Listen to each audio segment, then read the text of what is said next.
I'm finally back.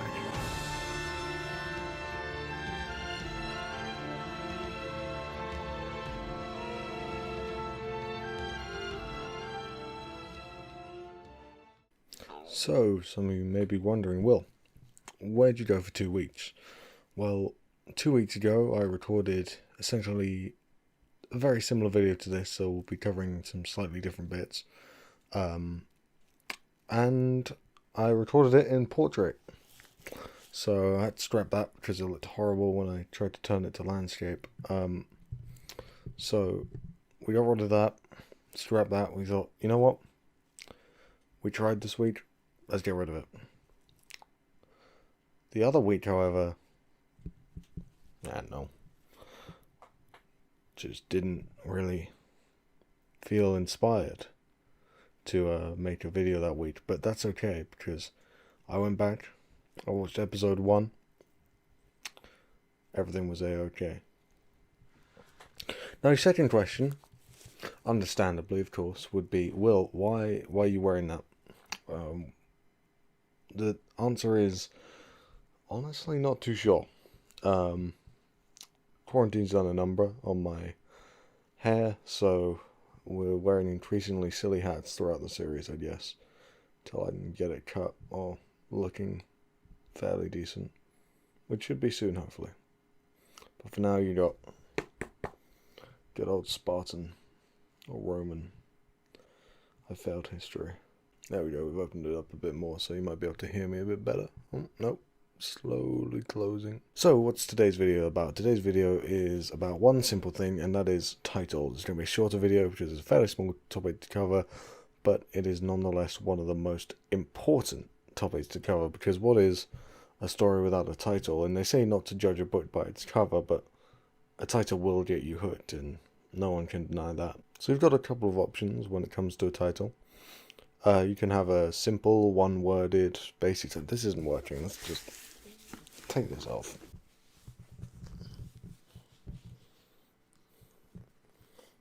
You can have a simple one-worded title, like say the Gone or the Dune series of books. They generally get you hooked on the cover. They see this one bold word that ropes you in. Particularly that goes for the aforementioned Gone series, which the editions that I read on the cover featured a black background with black text on top, illuminated with a light around them to kind of course, make them stand out from the background, with the single word title of each book in the series. And that was a really memorable cover for me. I read those books 7 years ago now, so to be able to still have that in the back of my head now is a testament to how well it looks. But we're not talking about covers today. We will get to that. Today we are focusing on titles. So you've got those shorter one-worded titles that I just mentioned, but you also have access to a longer title. A longer title can be just as thought-provoking as a short one and just as interesting and catchy, but still completely different style. It seems different, but at its root it has the same effect. A shorter book cover name like Gone would make the reader ask, what is Gone? I will read to find out, whereas a longer title like Lemony Snicket's Series of Unfortunate Events, now, that is a much longer title, of course, and it makes you question who Lemony Snicket is, who these, what these unfortunate events might be. Essentially, there's no right or wrong way of doing it. There's no bona fide way of making a title that will grab any audience, and you need to make that choice. It sometimes varies with the type of your audience that you've picked out, whether it's an adult scene or even a kids book scene. Of course, children will aim to have a shorter title, but you can also go for those longer titles, generally the rhyming titles that you might find on a child's book. But aiming at kind of young adult, you're looking at that single word title like Gone, or a longer, more thought-provoking title too. But when should you create the title? Should you start with the title and then start writing from there, or maybe give it a working title and come up with the final title a little later on, or maybe even stick with the working one? You've got a lot of options, and there's, again, no right way of doing it. It can be nice to have a title at the start, especially when you're working on something for a publishing service like Wattpad, where you're going to be publishing chapter by chapter. You got to have a title from the very start there, so that you have something to classify your story by, so it can be found. And that can't really change midway through, because you may lose an amount of your audience who are looking for the original. But if you're looking to publish it right at the end, as a whole, then you can call it whatever you want on the way up to release.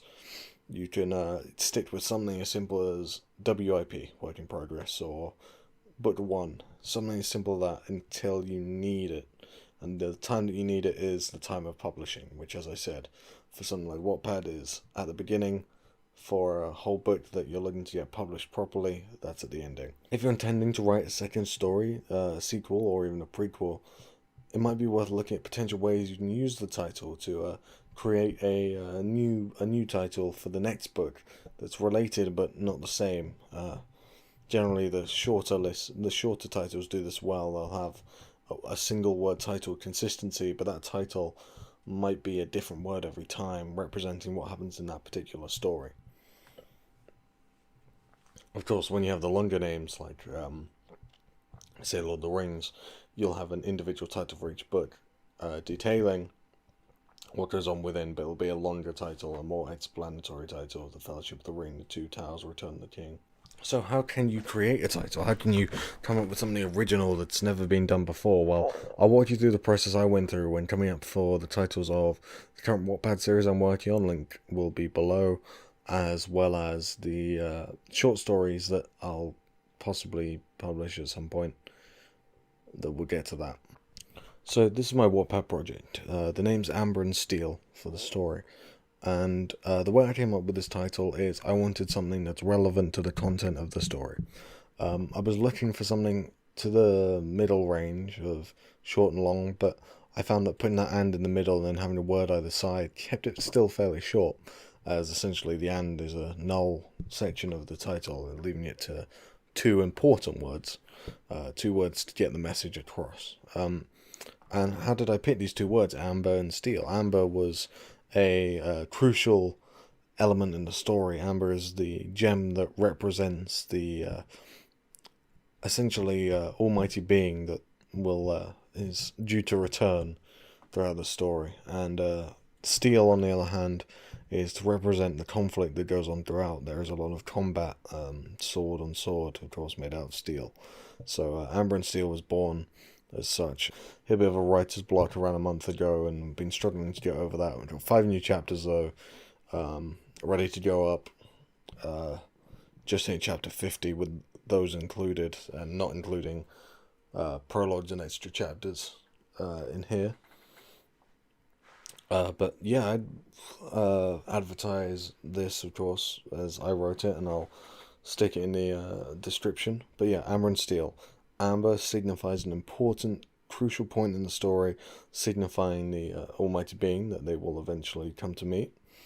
And Steel, resembling the conflict in the story. And you don't necessarily have to have something that's perhaps this much of a spoiler, essentially, I guess. I mean, it's mentioned in kind of chapter 5-ish, the Amber, but you can go with something a bit more simple and non-plot related, as long as it does have some link. You can't just kind of pick a few random words and shove them together. All the characters are designed by friends of mine, some fleshed out more than others, and some going to be fleshed out eventually. But essentially, that's the whole idea. It's fairly Dungeons and Dragons inspired, though it starts to lose that element a little bit as I get more comfortable in writing it. But I'd be careful there. It is a bit of an experimentation ground for me. That's why I'm doing it on Wattpad rather than rather than writing it for publishing, just so I can experiment with a few things in there, and different writing styles and techniques. So it's a bit of a dumping ground, but there is an overarching story, of course, and some good character development, some good lines. But yeah, give that a read. This is A Tale Best Not Told. It's a 6-part short story that I kind of picked up writing instead of a writer's block on Amber and Steel, as I aforementioned. So I've been working on this fairly recently, and the idea behind this one when I was creating it was generally taking characters that are inspired by a certain group of friends of mine, and building them into new characters, and thus was born this, and it entails a failed adventure, some might say, of these 6 characters who had originally intended to come together to go on a journey, but ended up trapped inside a tavern with only one another for company, which doesn't end too well when some of the characters are at end, as you may see if I do ever get to publishing this anywhere. So how and why did I name this? Tale Best Not Told is essentially a name for semantics. I mean, there's no real weight for it in the story, and honestly, it's not, say, a line that's brought up, which is another technique you could use. But yeah, Tale Best Not Told came from my idea to have this kind of story that all the characters would walk away from swearing not to tell to any other soul, and having this present tense first person view on the whole scenario gives you that element of a secret that you weren't meant to see as you read it. So the title kind of aims to create that feeling, and then each individual part of the story involves the name of a character from said story and followed by something else. So chapter 1 is from the perspective of Winterkirk, a cryomancer, and it entails him watching over the tavern door, seeing who comes in, and giving the kind of first descriptions for all the other characters. So so that one's called Winter's Vigil, of course, because he's watching over the door. And part 2, which I've just finished, is called Ariora's of Revenge, and that entails the hatred inside of a kind of wood elf druid named Ariora Mirthapelith, whose town was essentially destroyed by one of the other characters, though I won't reveal who, so that if you do ever get to reading it, if I ever find a way to send it out to everyone, you can find out for yourself. But one of the other characters is essentially her mortal nemesis, and this is her inner monologue plotting her revenge. So yes, the name itself, not like Amber and Steel, doesn't have a direct link to the plot, but gives a sense of a feeling for the reader to kind of pick up whilst reading this particular story. So we're nearly about done for this video. Of course, we'll do our kind of show and tell, I suppose we'll call it. You know what, let's call it the show and tell.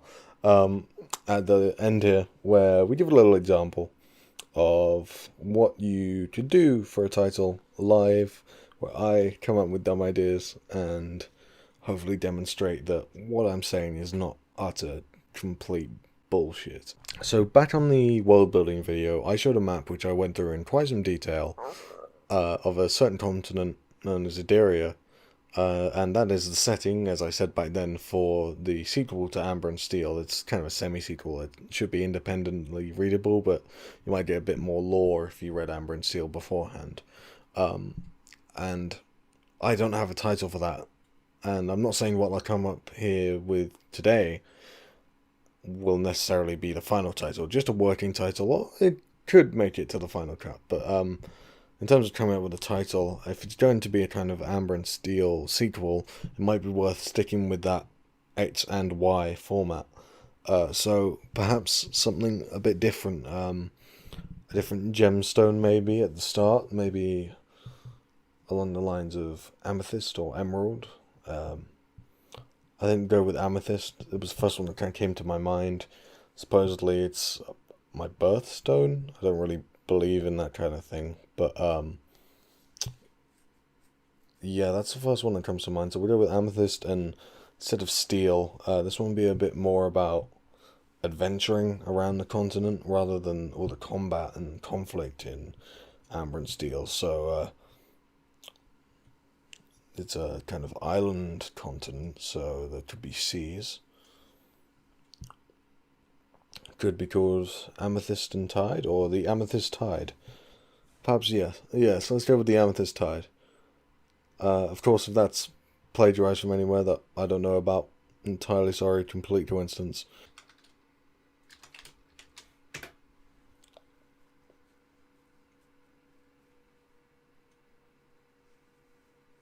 Doesn't look like there's a book called it.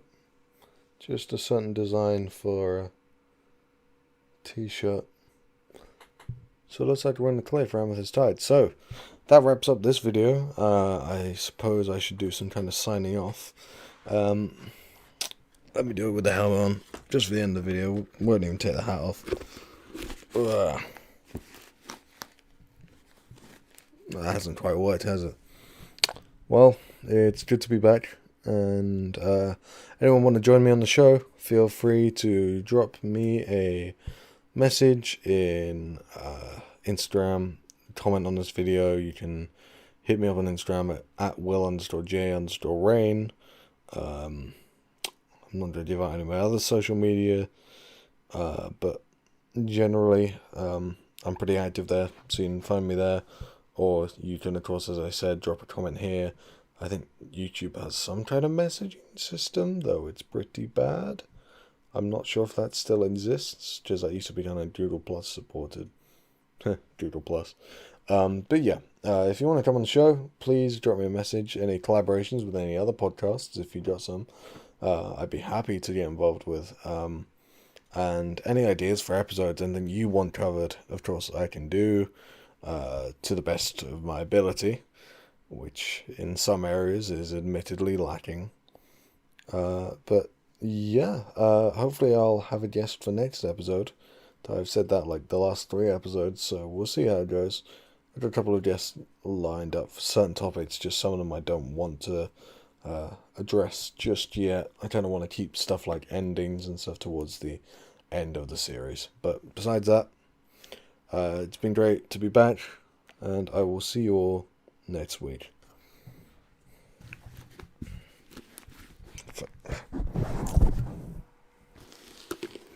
Fucking Magneto ass.